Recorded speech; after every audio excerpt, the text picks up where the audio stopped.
দিদি, ওই সেই শীত আমাদের বাড়িতে বিয়ে বাড়িতে খাওয়া দাওয়া গুলো দিল না, কি বাজে হয়েছিল বলো? কেন? সবকিছু তো ঠিকঠাকই ছিল, আমিও তো কাল গিয়ে খেলাম। কোথায় আর ভালো বলে তো দিদি, পচা মাছের মাথা দিয়ে মনে হয় ডাল করেছে, ডালটা কি বিচ্ছিরি পচা পচা গন্ধ, আর মাংসটা মনে হয় মরা মুরগি গো, মরা মুরগি। কই, ওরকম কিছু তো ছিল না। আমার মনে হয় না তোমার জিভের কোনো স্বাদ নেই, বুঝলে? একটু আমলকি টামলকি খাও, তোমার মুখটা একদম গেছে।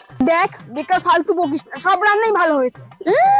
তোমার যেন বেশি গায়ে লাগছে, দরদ একেবারে। কোন গাঁজাখড়কে দিয়েছিল রান্না করতে, একদম পুরো ডুবিয়ে দিয়েছে।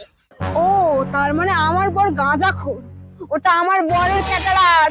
আমার বর আর বরের বন্ধুরা মিলে ওই ক্যাটারার চালায়, ওখান থেকে খাবার আসছে।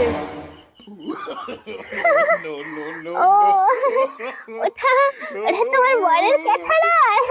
না না, রান্না বান্না খুব একটা বাজে হয়নি।